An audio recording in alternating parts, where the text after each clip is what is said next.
All right, we'd like to welcome our 2023 World Golf Championships Dell Technologies Match Play champion Sam Burns to the interview room. Sam, congratulations on capturing this win in your debut appearance here at Austin Country Club. Just open up with some thoughts about the win.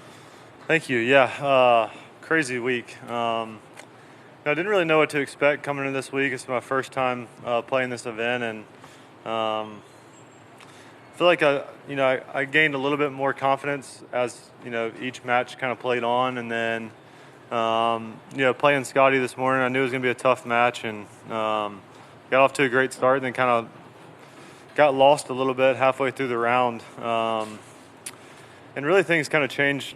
I've got a new driver in play, the Callaway Paradigm, and when I hit the tee shot on 12. I hit a really good one there, and I feel like it kind of gave me a little bit of confidence after that, and then was able to make a few birdies coming down the stretch and ultimately going to extra holes, and I feel like I kind of carried that on to this afternoon.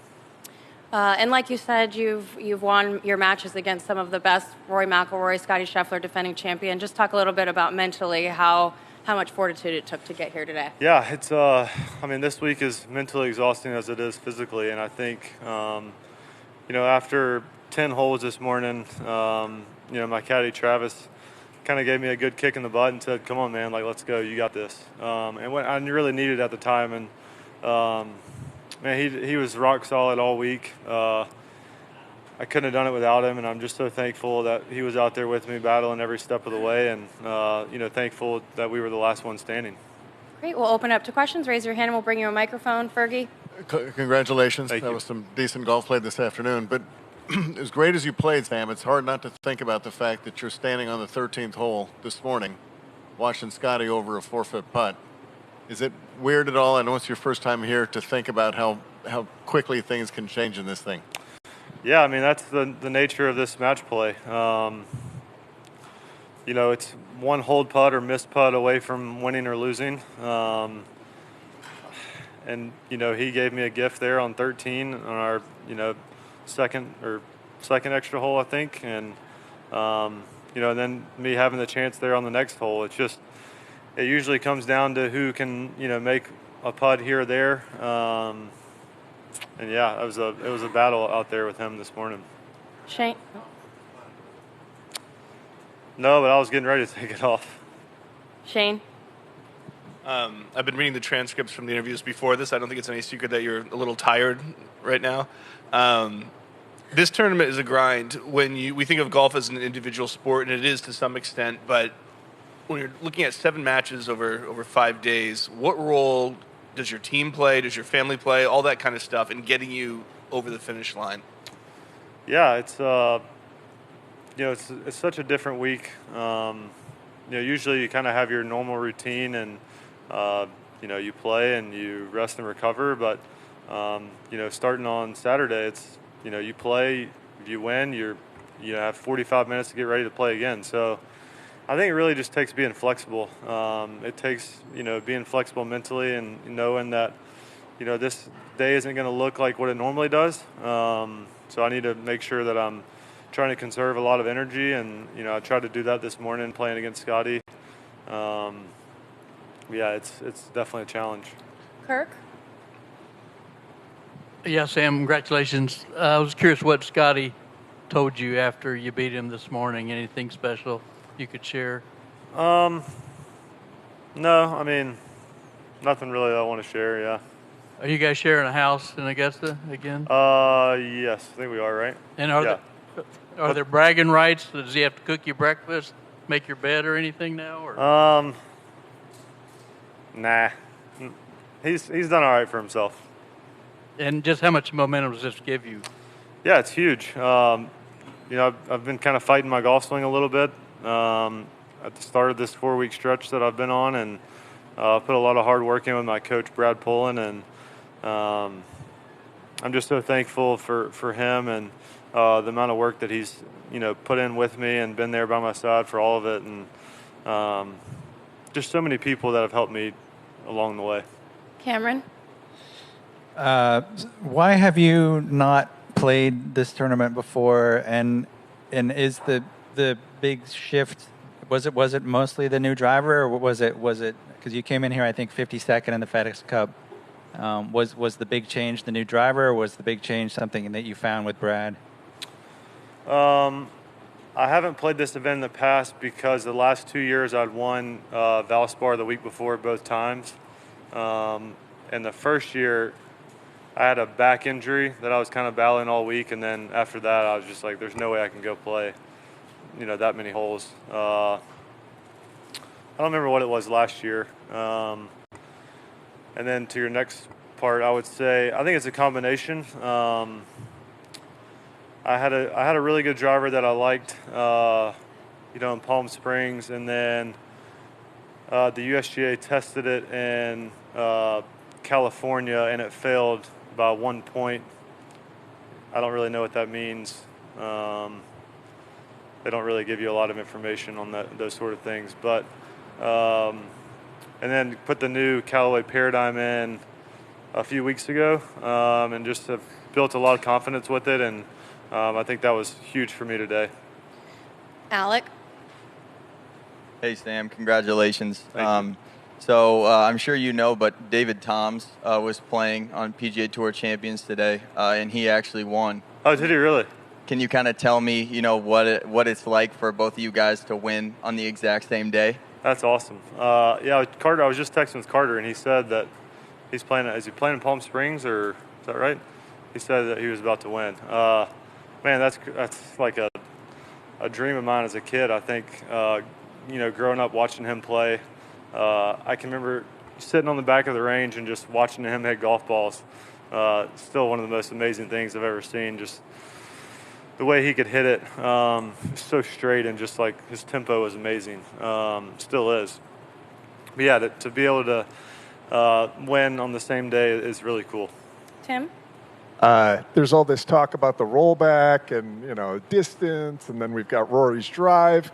Man, it all came down to your putter just getting hot and hot and hot. When you get in a zone like that, I mean, does it make up for anything else? Do you feel kind of infallible because you were hitting everything you could make? Yeah, I mean, I think, I've been putting it well all week, and that was really, a really main strategy for Travis and I going into today was just trying to get the ball in position, inside 20 feet as much as we possibly could. I felt like I really liked the greens. I really liked the speed that they were rolling at. So just trying to get as many opportunities as we could, and was able to make some today. Abraham? Watching the World Golf Championships, what's your memories about them, especially about the match play, and what does it mean to you to get one on your trophy case? I think the thing that stands out to me most about watching, especially this event, was it Tiger won a match like 9 and 8 one time, I think. That was pretty fun to watch. So that's kind of what stands out from what I remember the most. We'll go James, and then Kirk again, and then Fergie. Obviously, this will take you a long way to qualifying for the Ryder Cup. As a match play champion, how would you fancy being in Rome? Oh, it'd be a dream come true. Being on the President's Cup team and having that experience was, unbelievable, and such a fun experience being, on a team with those guys and world-class players, and be able to learn from them and have that experience with them. So yeah, it'd be a dream come true to be on the team. We'll go Kirk, and then Fergie. Were you trying to break Tiger's record, Sam? I don't know if that will ever be broken. No. And as far as the majors, I think you missed the cut last year at the Masters. I was curious what you gained from that experience of playing in that, and you've been so successful. Why haven't you scored better in the majors? You think Cameron's hadn't won a tournament yet, and he's had 2 top 3s. So curious what you make of it. Yeah, I'm really looking forward to Augusta this year. I think it's one of probably one of my favorite events I've ever played in. It's such an honor to be able to play there, and especially with all the history of that event. So yeah, I'm really looking forward and excited to teeing it up there this year. Fergie. A couple things, Sam. You've talked so much about how much you've worked coming into this, and I think some of the phrasing I keep hearing is stacking one swing on top of the other or something like that. What exactly does that mean? What's your thought process on that? Yeah, I think really simple. Just trying to make one good swing after the other. At times I've been really hard on myself this year, and so I think one of the things that we kind of talked about amongst our team is you gotta give yourself a little more grace. This game, it can beat you up if you let it, and I was definitely letting it do that. So we just tried to kind of simplify things and say, hey, let's make one good swing after the other. Throw the bad ones away, let them go, and keep going. Jordan used that phrase a couple years ago. I'm just having more grace in your game. How bad did it get? Was there ever a low point in terms of the self-berating, or lack of a better word? No, I mean, it's just it's obviously frustrating. You come out here and you put a lot of hard work in, and you want to come out here and compete, and when you're not doing that, it's very frustrating. And so that's really all it was. And lastly, I know it seems kind of weird on a 6-5 win, but was there, do you think, a moment out there with Cam that really was pivotal?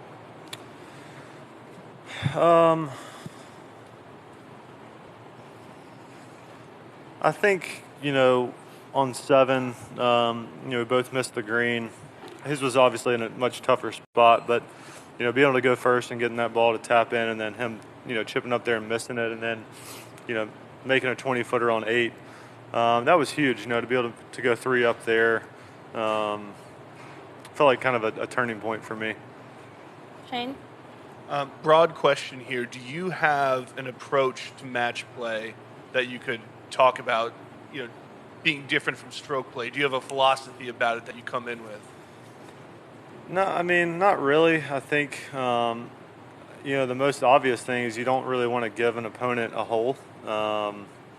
And for me, what that kind of means is you never want to be out of the hole in your pocket. I always wanted to try to have a chance, whether it's, making a long putt or chipping in or something like that. So I think really just fighting for every shot. You never know when, you're going to make a 40-footer and kind of flip it on someone. So that's kind of it, really. Following up on something you said earlier, you said at some point earlier today, Travis kind of gave you a kick in the butt that you needed. When was that? And just talk about that a little bit. It was this morning after number 10. I just made the worst bogey I've ever seen. And he was like, come on, man, let's go. You're fine. Let's keep going. And I was like, all right, I'm with you. Great. Well, thank you for joining us. Congratulations. Thank you. Appreciate it.